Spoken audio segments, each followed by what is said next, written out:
Hello दोस्तों, स्वागत है आपका मेरे YouTube चैनल परीक्षा प्लान में। आज की वीडियो में सामाजिक अध्ययन के महत्वपूर्ण प्रश्नों पर चर्चा करेंगे। ये प्रश्न परीक्षा की दृष्टि से बहुत ही ज्यादा महत्वपूर्ण है, तो चलिए वीडियो को शुरू करते हैं। पहला प्रश्न है, एशियन लोकतंत्र की निम्नलिखित में से कौन सी एक विशेषता नहीं है? विकल्प एक है 30 से अधिक उम्र के उन सभी पुरुषों और महिलाओं को पूर्ण नागरिकता प्राप्त की जो दास नहीं थे। दूसरा है सभी नागरिकों को सेना व नौसेना में अपनी सेवाएं देनी होती थी। तीसरा है मामलों के निर्णयों के लिए आयोजित की गई सभाओं में सभी नागरिक उपस्थित होते थे। और चौथा है कई पदों पर नियुक्तियां लॉटरी के माध्यम से की जाती थी। तो इस प्रश्न में पहला विकल्प सही है, 30 से अधिक उम्र के उन सभी पुरुषों और महिलाओं को पूर्ण नागरिकता प्राप्त थी जो दास नहीं थे। विशेषता नहीं है पूछी गई है, इसलिए पहला विकल्प सही है। अगला प्रश्न है, समुद्रगुप्त की निम्नलिखित में से कौन सी ऐसी नीति थी जो विशिष्ट रूप से दक्षिणापथ शासकों के लिए थी? पहला विकल्प है उनके साम्राज्यों को उखाड़ फेंका गया और उन्हें समुद्रगुप्त के साम्राज्य का अंग बनाया गया। दूसरा है उन्होंने समुद्रगुप्त की अधीनता स्वीकार की और अपनी पुत्रियों का विवाह उससे किया। तीसरा विकल्प है वे उपहार लाते थे, उसके आदेशों का पालन करते थे और उसके दरबार में उपस्थित होते थे। और चौथा है इन्होंने हार स्वीकार की व इन्हें पुनः शासन करने के लिए अनुमति दी गई। तो इस प्रश्न में चौथा विकल्प सही है, इन्होंने हार स्वीकार की व इन्हें पुनः शासन करने के लिए अनुमति दी गई। अगला प्रश्न है, निम्नलिखित का मिलान कीजिए। तो इसमें ए का होगा चौथा,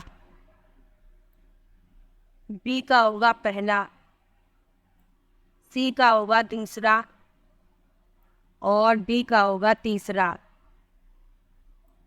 ए का चौथा, बी का पहला, सी का दूसरा, डी का तीसरा, इसलिए पहला विकल्प इसका सही है। अगला प्रश्न है, 18वीं शताब्दी के अंतिम चरण में बम्बई मद्रास और बंगाल प्रेसिडेंसियों का विकास ईस्ट इंडिया कंपनी के किन व्यापारिक केंद्रों से हुआ? पहला विकल्प है सूरत, मद्रास, कलकत्ता। दूसरा है नागपुर, मदुरई, दिल्ली। तीसरा है पुणे, मद्रास, कलकत्ता और चौथा है सूरत, मदुरई, दिल्ली। तो इस प्रश्न में पहला विकल्प सही है, सूरत, मद्रास, कलकत्ता। अगला प्रश्न है, ए और बी कथनों पर बौद्ध महायान के संदर्भ में विचार कीजिए और सही उत्तर का चयन कीजिए। बौद्ध धर्म के इस रूप में बुद्ध की उपस्थिति कुछ संकेतों का उपयोग करते हुए मूर्तियों में दिखाई गई है। दूसरा कथन है महायान बौद्ध के आने के साथ ही बौद्ध शब्द में विश्वास समाहित हुआ। तो इसमें ए गलत है, बी सही है। ए गलत, बी सही, इसलिए दूसरा विकल्प इसका सही है। दूसरा विकल्प इसका सही है। अगला प्रश्न है, महलवारी और रैयतवारी राजस्व प्रणालियों के संदर्भ में ए और बी कथनों पर विचार कीजिए और सही उत्तर का चयन कीजिए। महलवारी बंगाल प्रेसिडेंसी के उत्तर पश्चिम प्रांतों के लिए युक्ति थी, जबकि रैयतवारी ब्रिटिश नियंत्रण वाले दक्षिण भारतीय इलाकों के लिए थी। दूसरा कथन लिखा है, महलवारी में गांव का मुखिया पूरे गांव के संकलित राजस्व को कंपनी को अदा करता था, जबकि रैयतवारी में किसानों के साथ सीधा समझौता किया जाता था। तो इस प्रश्न में तीसरा इसका अंतर सही है। ए और बी दोनों दो राजस्व व्यवस्थाओं के बीच अंतर को सही स्पष्ट करते हैं।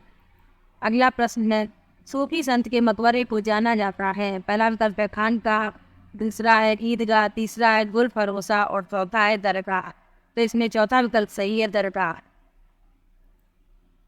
अगला प्रश्न है, विशिष्टाद्वैत का सिद्धांत 11वीं शताब्दी में प्रस्तावित किया गया। पहला विकल्प है रामानुज द्वारा, दूसरा है वासुवन्ना द्वारा, तीसरा है एकनाथ द्वारा और चौथा है सखुबाई द्वारा। तो इस प्रश्न में पहला विकल्प सही है, रामानुज द्वारा। अगला प्रश्न है, भारत में 1772 में स्थापित की गई दीवानी अदालत के संदर्भ में ए और बी कथनों पर विचार कीजिए और सही उत्तर का चयन कीजिए। यह एक फौजदारी अदालत थी। दूसरा है यह यूरोपियन जिलाधीशों की अध्यक्षता में चलता था। तो इसमें ए गलत है, बी सही। ए गलत, बी सही, इसलिए इसका दूसरा विकल्प सही है।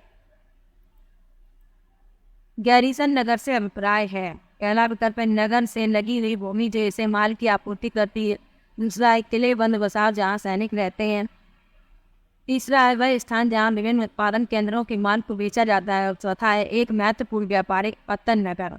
तो इसमें दूसरा विकल्प सही है, किले बंद बसाव जहाँ सैनिक रहते हैं। अगला प्रश्न है अभिकथन। जब लंदन में अपराह्न के 2 बजे हैं तो भारत में 7:30 अपराह्न का समय होगा। कारण ये है भारत ग्रीनविच के पूर्व में 82 पूर्व में स्थित है। दिए गए विकल्पों में सही विकल्प का चयन कीजिए। तो इसमें ए और बी दोनों सही है और ए और आर दोनों सही है और आर सही व्याख्या है ए की है। समय क्षेत्र पर दिए गए ए बी सी कथनों पर विचार कीजिए और सही उत्तर का चयन कीजिए। कुछ देशों का इस देशांतरी विस्तार अधिक होता है जिसके कारण वहाँ एक से अधिक मानक समय अपनाई गई है। दूसरा है पृथ्वी को एक एक घंटे वाले 24 क्षेत्रों में बांटा गया है। और तीसरा कथन है प्रत्येक क्षेत्र में 15 अंश देशांतर तक के क्षेत्र को घेरता है। तो इसमें ए भी सही है, बी भी सही है, सी भी सही है, तीनों सही है, इसलिए इसका चौथा विकल्प सही है। पृथ्वी की सतह से शुरू कर वायुमंडल की परतों के सही क्रम का चयन कीजिए। तो इसमें दूसरा विकल्प सही है क्षोभ मंडल, समताप मंडल, मध्य मंडल, वायुमंडल और बहिर्मंडल। अगला प्रश्न है ऋतुएं निम्नलिखित कारणों में से किस कारण से होती है। पहला विकल्प है पृथ्वी का अपनी कच्ची सतह से 66.5 अंश का कोण बनाता है। दूसरा है मकर रेखा पर सूर्य की सीधी किरणें 23.5 अंश दक्षिण पर पड़ती है। तीसरा है पृथ्वी का परिक्रमण और एक ही दिशा में उसके अक्ष का झुकाव होना। और चौथा है पृथ्वी के अपने अक्ष पर इर्द गिर्द घूर्णन के कारण आवामंडल बनता है। तो इस प्रश्न में तीसरा विकल्प सही है, पृथ्वी का परिक्रमण और एक ही दिशा में उसके अक्ष का झुकाव। अगला प्रश्न है प्रतिशत के अनुसार पृथ्वी के वायुमंडल में कौन सा प्रमुख घटक संघटक है। पहला विकल्प है ऑक्सीजन, दूसरा है कार्बन डाइऑक्साइड, तीसरा है नाइट्रोजन और चौथा है हीलियम। जिसमें तीसरा विकल्प सही है नाइट्रोजन। अगला प्रश्न है महासागरीय धाराओं तो इसमें निम्नलिखित कथनों में से कौन सा सही है। ठंडी धाराएं ध्रुवीय अथवा उच्च अक्षांशों से जल को उष्णकटिबंधीय अथवा निम्न अक्षांशों की ओर ले जाती है। बी है लेब्राडोर एक गर्म धारा है। तीसरा है जिस स्थान पर गर्म और ठंडी धाराएं मिलती है वह स्थान विश्व का सर्वोत्तम मत्स्यन क्षेत्र माना जाता है। तो इसमें ए सही है, सी सही है, बी गलत है। ए और सी सही है इसलिए इसका दूसरा विकल्प। बी क्यों गलत है, लेब्राडोर गर्म धारा नहीं है, ठंडी धारा है, इसलिए भी गलत है। हेमनद के निक्षेपण को कहते हैं। पहला विकल्प है समुद्री गुफा, दूसरा है हिमोड़, तीसरा है लुयस और चौथा है तटबंध। तो इसमें दूसरा विकल्प सही है हिमोड़। कथन ए और बी निम्नलिखित वनस्पतियों में से किसकी विशेषताओं का वर्णन है। यह वनस्पति उत्तरी गोलार्ध के उच्च अक्षांशों में पाई जाती है। इसे ट्यागा नाम से भी जाना जाता है। पहला है शीतोष्ण घास स्तन, दूसरा है शीतोष्ण पर्णपाती वन, तीसरा है शंकुधारी वन और चौथा है भूमध्य सागरीय वनस्पति। तो इसमें तीसरा विकल्प सही है शंकुधारी वन। निम्नलिखित में से कौन सी गंगा ब्रह्मपुत्र बेसिन की विशेषता नहीं है। तो इस प्रश्न में चौथा विकल्प सही है भूमि कृषि के लिए इस क्षेत्र में कर्तन और दहन कृषि की जाती है। विशेषता नहीं है पूछा गया इसलिए चौथा विकल्प सही है। अगला प्रश्न है तैराक मृत सागर में तैर सकते हैं क्योंकि। पहला विकल्प है पपीय सागर जल की सतह पर तीव्र गति से चलती है। दूसरा है इस सागर में ठंडी धाराओं की अपेक्षा गर्म धाराओं की उत्पत्ति अधिक है। तीसरा है यह सागर निम्न ज्वार भाटों की अपेक्षा उच्च ज्वार भाटों को अधिक अनुभव करता है। और चौथा है नमक की मात्रा की अधिकता सागर को सघन बनाती है। तो इसमें चौथा विकल्प सही है नमक की मात्रा की अधिकता सागर को सघन बनाती है। अगला प्रश्न है भूमि उपयोग के संदर्भ में ए और बी कथनों पर विचार कीजिए और सही उत्तर का चयन कीजिए। भूमि उपयोग से आसन भूमि का केवल कृषि और वन के लिए उपयोग है। चौथा है भूमि उपयोग मुख्यतः अपनी स्थला प्रति के द्वारा निर्धारित है। तो इस प्रश्न में ए और बी दोनों गलत, इसलिए चौथा विकल्प इसका सही है। रक्षक मेघलाएं मदद करती हैं। पहला विकल्प है पवन की गति को रोकथाम कर मृदा के आवरण के संरक्षण में। दूसरा है मृदा में नमी बनाए रखने में। तीसरा है मृदा के ऊपर से जल के प्रवाह को मंद करने में। और चौथा है अब नलिकाओं को बनने से रोकने और मृदा क्षय को बचाने में। तो इस प्रश्न में पहला विकल्प सही है। पवन की गति को रोकथाम कर मृदा आवरण के संरक्षण में। मृदा परिच्छेदिका की मोटाई कौन निर्धारित करता है? पहला विकल्प है उच्चावच, दूसरा है समय, तीसरा है वनस्पति जात, प्राणी जात और चौथा है जलवायु।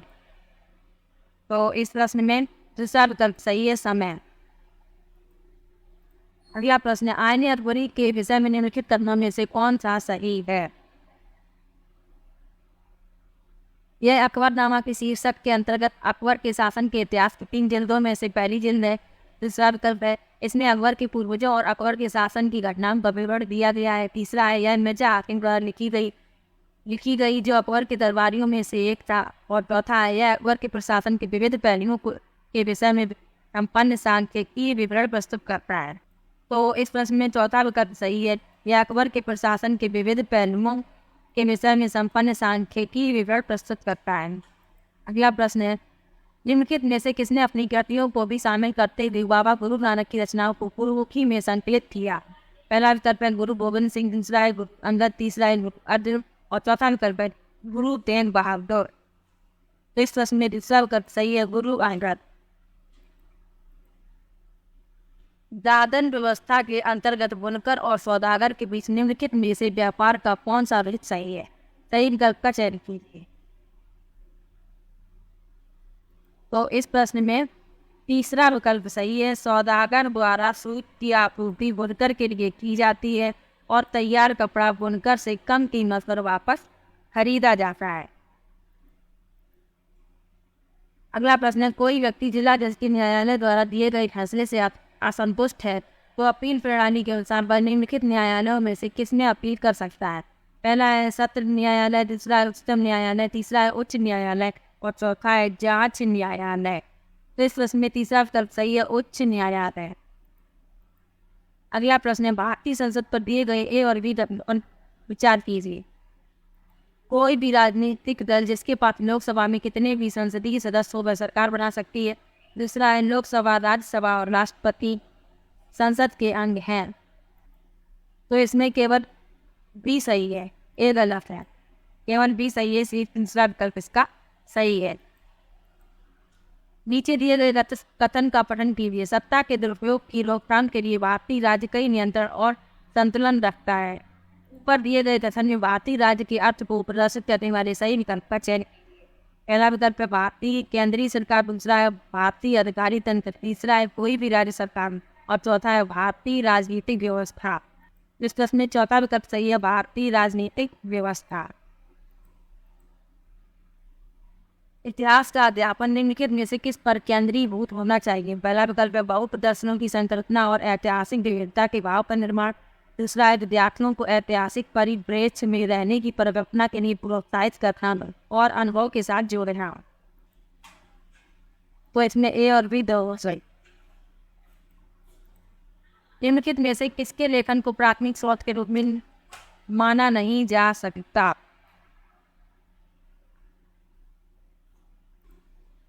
तो इसलिए पहला विकल्प सही है, मुजफ्फर आला। अगला प्रश्न है वात दिग्दर्शी का प्रयोग क्या मापने के लिए किया जाता है? पहला विकल्प है वायु वेग, दूसरा है वायु दाब, तीसरा है वायु दिशा और चौथा है वायु तापमान। तो इस प्रश्न में तीसरा विकल्प सही है, वायु की दिशा। अगला प्रश्न है जब नदी मैदान में प्रवेश करती है तो यह मुड़ जाती है और बड़े मोड़ बनाकर बहती है, जो कहलाता है? पहला प्रश्न है तटबंध, दूसरा है बाढ़ का मैदान, तीसरा है विसर्प और चौथा है चाप झील। तो इस प्रश्न में तीसरा विकल्प सही है, विसर्प। अगला प्रश्न है अधिकांश दुर्गम क्षेत्रों में और आपदाओं के समय लोगों को बचाने और भोजन, जल, कपड़े एवं दवाओं को विकसित करने के लिए यातायात का कौन सा साधन बेहद उपयोगी है? पहला विकल्प है वायु मार्ग, दूसरा है रेल मार्ग, तीसरा है सड़क मार्ग और चौथा है जल मार्ग। तो इसमें पहला विकल्प सही है, वायु मार्ग। अगला प्रश्न है भूगोल की वह शाखा जो विशिष्ट मानव जनसंख्या की संरचना के विषय से संबंधित है कहलाती है? पहला विकल्प है नगरीय भूगोल, दूसरा है जैव भूगोल, तीसरा है जनसांख्यिकी और चौथा है मानव भूगोल। तो इसमें तीसरा विकल्प सही है, जनसांख्यिकी। निम्नलिखित में से कौन सा ऊर्जा का गैर परंपरागत स्रोत है? पहला विकल्प है ईंधन, दूसरा है प्राकृतिक गैस, तीसरा है सौर ऊर्जा और चौथा है कोयला। तो इस प्रश्न में तीसरा विकल्प सही है, सौर ऊर्जा।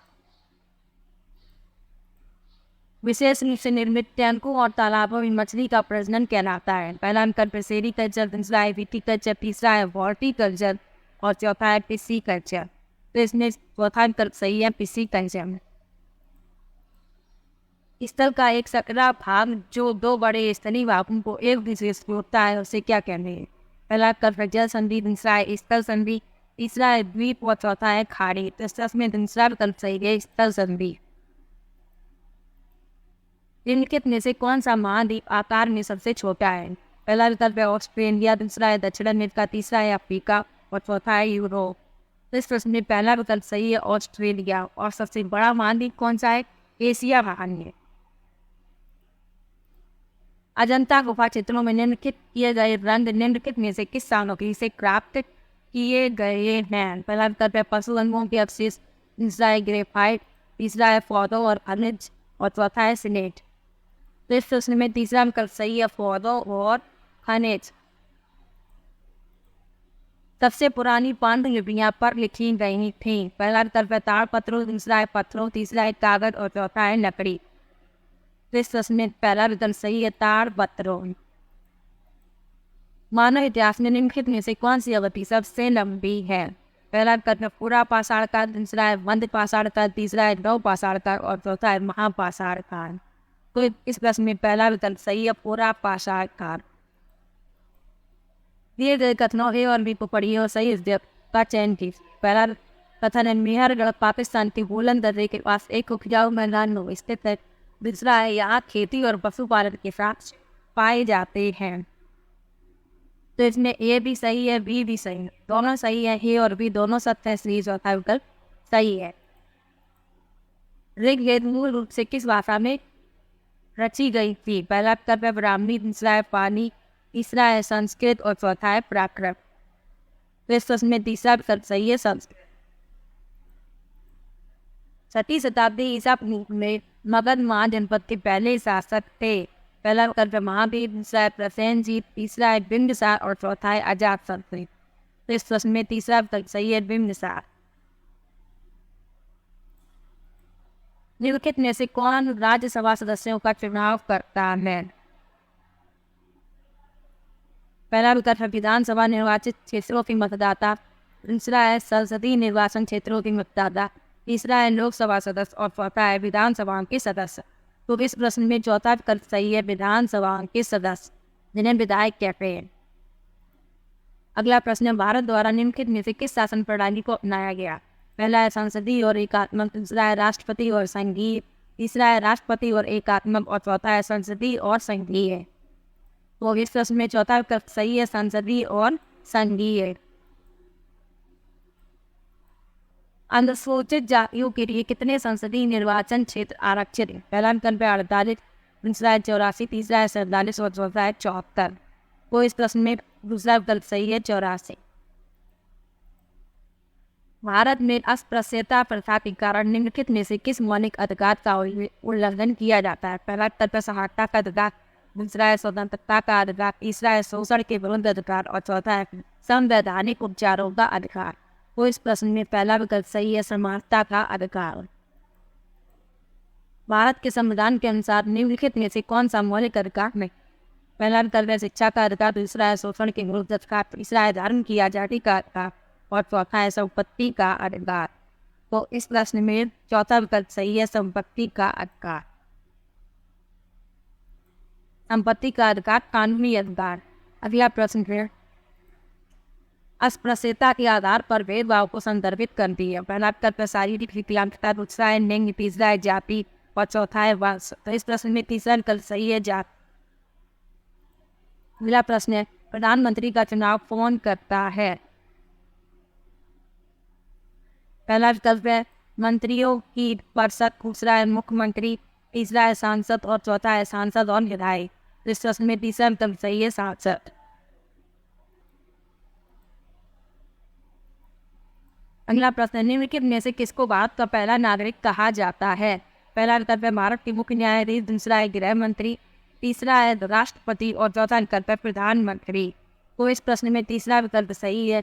भारत का पहला नागरिक राष्ट्रपति को कहा जाता है। निम्नलिखित में से किसको भारत में राज्य का पहला नागरिक कहा जाता है? पहला विकल्प है उच्च न्यायालय के मुख्य न्यायाधीश, दूसरा है गृह मंत्री, तीसरा है राज्यपाल और चौथा है मुख्यमंत्री। तो इस प्रश्न में तीसरा विकल्प सही है। राज्य का पहला नागरिक राज्यपाल को कहा जाता है। अगला प्रश्न है भारत के संविधान में निम्नलिखित में से किसका उल्लेख नहीं किया गया? पहला विकल्प है राज्य और केंद्र शासित प्रदेशों के नाम, दूसरा है सरकार का ढांचा, तीसरा है राजनीतिक दलों के नाम और चौथा है नागरिकों के अधिकार। तो इस प्रश्न में तीसरा विकल्प सही है, राजनीतिक दलों के नाम। अगला प्रश्न है राज्यसभा में सदस्यों को कौन नामांकित करता है? पहला विकल्प है राष्ट्रपति, दूसरा है उपराष्ट्रपति, तीसरा है प्रधानमंत्री और चौथा है सर्वोच्च न्यायालय के मुख्य न्यायाधीश। तो इसमें पहला विकल्प सही है, राष्ट्रपति। निम्नलिखित में से कौन भारत की संविधान सभा का अध्यक्ष था? पहला विकल्प है श्री राजगोपालाचारी, दूसरा विकल्प है डॉक्टर BR अम्बेडकर, तीसरा विकल्प है डॉक्टर राजेंद्र प्रसाद और चौथा विकल्प है जवाहरलाल नेहरू। और इस प्रश्न में तीसरा विकल्प सही है, डॉक्टर राजेंद्र प्रसाद। अगला प्रश्न है निम्नलिखित में से कौन भारत का एकमात्र भारतीय गवर्नर जनरल था? पहला विकल्प है डॉक्टर सर्वपल्ली राधाकृष्णन, दूसरा है बी पट्टाभी सीतारमैया, तीसरा विकल्प है TT कृष्णमाचारी और चौथा विकल्प है सी राजगोपालाचारी। इस प्रश्न में चौथा विकल्प सही है, सी राजगोपालाचारी। अगला प्रश्न, भारत का संविधान कब अपनाया गया?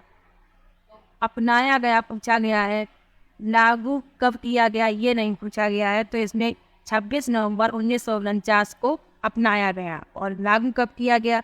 26 जनवरी 1950। निम्नलिखित में से किसने भारत की रियासतों को एकीकृत करने में निर्णायक भूमिका निभाई?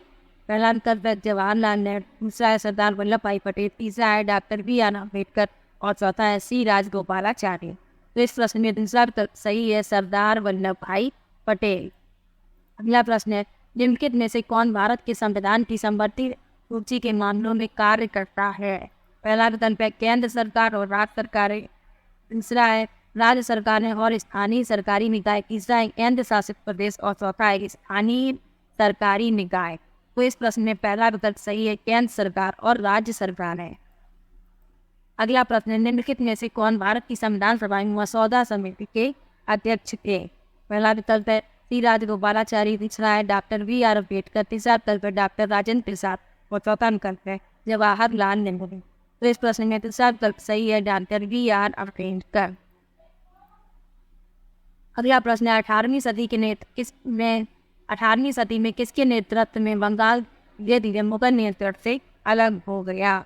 पहला विकल्प है मुर्शिद कुली खान, दूसरा है नादिर शाह, तीसरा है अली वर्दी खान और चौथा है बुरहान उल मुल्क।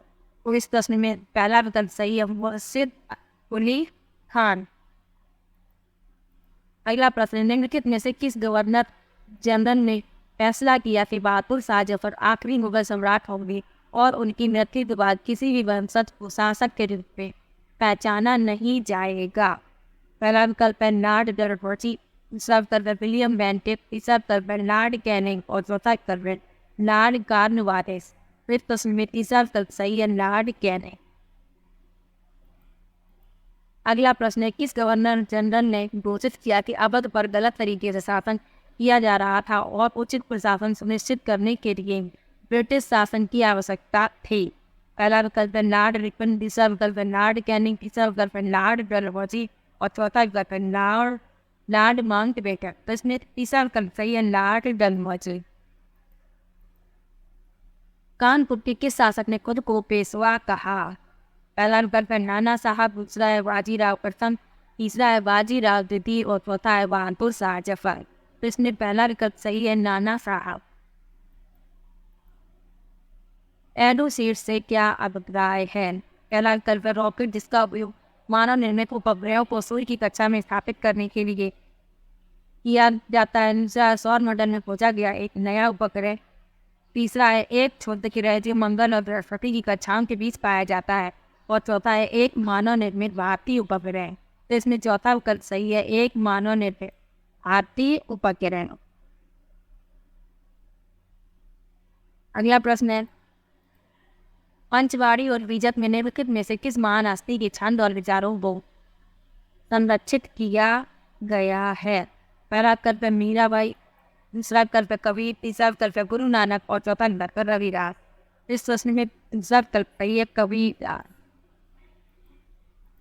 अगला प्रश्न है, एलोरा की गुफा का भित्ति चित्र इसने निशुल्क को नरसिंह अर्थात पुरुष सिंह के रूप में दिखाया गया है, किस काल की कृति है? पहला विकल्प है गुर्जर प्रतिहार काल, दूसरा है राष्ट्रकूट काल, तीसरा है चालुक्य काल और चौथा है गुप्त काल। तो इस प्रश्न में दूसरा विकल्प सही है, राष्ट्रकूट काल। अगला प्रश्न है, निम्नलिखित में से कौन सा संगठन उपनिषद में आस्था रखता है? पहला विकल्प है ब्रह्म समाज, दूसरा है रामकृष्ण मिशन, तीसरा विकल्प है सत्य शोधक समाज और चौथा है सेवा समाज। तो इस प्रश्न में पहला विकल्प सही है, ब्रह्म समाज। तो ये सामाजिक अध्ययन के महत्वपूर्ण प्रश्न थे। वीडियो कैसा लगा कमेंट बॉक्स में जरूर बताइएगा। वीडियो को लाइक और चैनल को सब्सक्राइब करना मत भूलिएगा। Thank you.